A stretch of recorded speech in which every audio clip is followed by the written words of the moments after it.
जय गुरुदेव, जय माता की। मित्रों, आज का विषय हमारा रहेगा चक्रों की श्रृंखला का एक चक्र, मणिपूरक चक्र। वैसे तो हमारे शरीर में 7 चक्र रहते हैं और उन 7 चक्रों का अलग अलग अनुभव व्यक्ति को मिलता है। उनमें संयम करते हुए चले, यानी उनमें ध्यान करते हुए चले। ध्यान की क्रिया हम बहुत बार बता चुके हैं, बहुत प्रकार से ध्यान किया जाता है। अगर आप अपने ध्यान को स्थिर कर लेते हैं तो चक्रों का भी आपको ज्ञान होने लगेगा और चक्रों की शक्तियां स्वतः ही आपके शरीर पर प्रभावित होने लगेंगी, यानी दिखने लगेंगी। अब हमको सबसे प्रथम मूलाधार का चक्र आता है।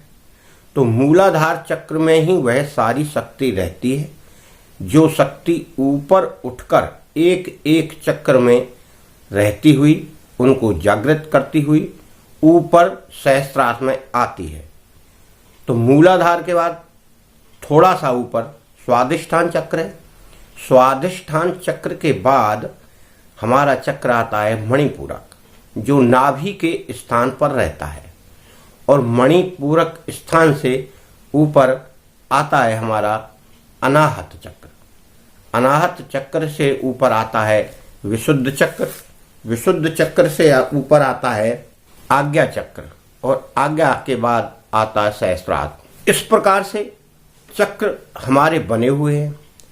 और जब कोई व्यक्ति कुंडलिनी जागरण की कोशिश करता है तो मूलाधार से लेकर ही ऊपर को वह चक्रों में संयम करते हुए सहस्त्रार की तरफ बढ़ता है। और ये क्रिया केवल सुषुम्ना नाड़ी में घुसने से होती है। हमें संकल्प द्वारा या कल्पना मात्र द्वारा हमें सुषुम्ना नाड़ी में ऐसे घुसकर भीतर जाना है, मूलाधार में जाना है और मूलाधार से हमको एक एक चक्र भेदन करते हुए ऊपर सहस्त्रार में पहुंचना होता है। ये क्रिया कुंडलिनी जागरण की है। शक्ति स्वतः आने लगती है, यानी इनमें सब में संयम करना है। जैसे ध्यान का संयम कर लेते हैं हम, जैसे त्राटक का संयम कर लेते हैं और त्राटक के संयम में हमको कुछ अनुभव होने लगते हैं, उसी तरह उन चक्रों में संयम करने से हमको अनुभव प्राप्त होंगे। अब मणिपुर चक्र, मणिपुर चक्र में बहुत शक्ति रहती है। वह सूर्य की सी शक्ति का प्रतीक है और उसमें प्रकाश बहुत है। थोड़ा गर्म है ये, यानी इसका स्वभाव गर्मी वाला है। साधक में इसके संयम करने से काफ़ी चेतनता आती है और उसका यश बढ़ने लगता है। यानी जिसे लोग नहीं जानते थे वह धीरे धीरे उसको जानने लगते हैं। वह कुछ ऐसे कार्य करने लगता है जैसे सूर्य का प्रकाश सब जगह फैलता, वैसे उसका यश और कीर्ति सब जगह फैलने लगती है।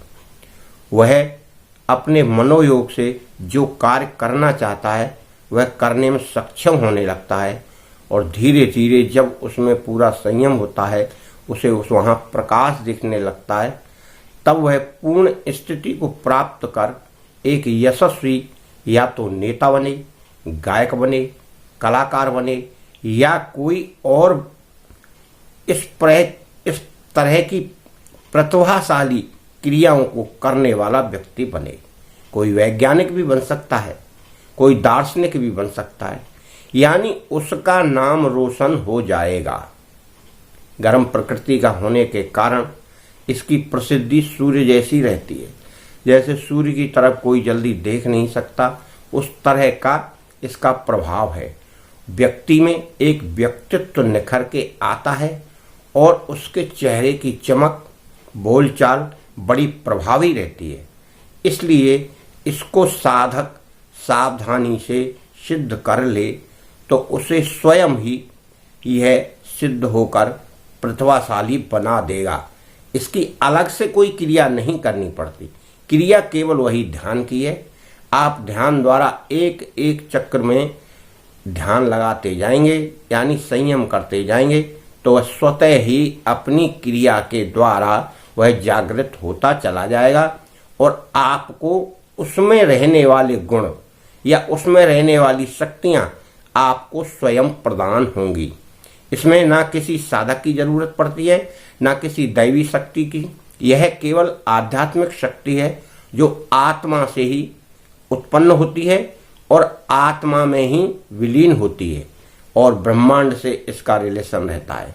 जब कोई साधक ध्यान लगाता है तो वह आध्यात्मिक शक्ति ब्रह्मांड से अपने शरीर में प्रवाहित होती है और ब्रह्मांड से उसका लिंक हो जाता है और ये सारी शक्तियां ब्रह्मांड से ही शरीर में प्रवाहित होती हैं। और दूसरा नंबर आता है इसका ध्यान का। जहां आप ध्यान को केंद्रित करेंगे वहीं से आपको शक्ति प्राप्त होने लगेगी। मित्रों, इस मणिपूरक चक्र को आप जागृत कर सकते हैं। यह विधि हमने बताई है, विधि सबकी लगभग एक है। मित्रों, इस वीडियो को लाइक शेयर तो कर ही दें और सब्सक्राइब भी जरूर करें, क्योंकि सब्सक्राइब करने से आपका, हमारा, सबका इसमें भला है। आपके पास नई नई वीडियो आती रहेंगी। मैं माता से प्रार्थना करता हूँ आपका और आपका परिवार हमेशा सुखी रहे। जय माता की।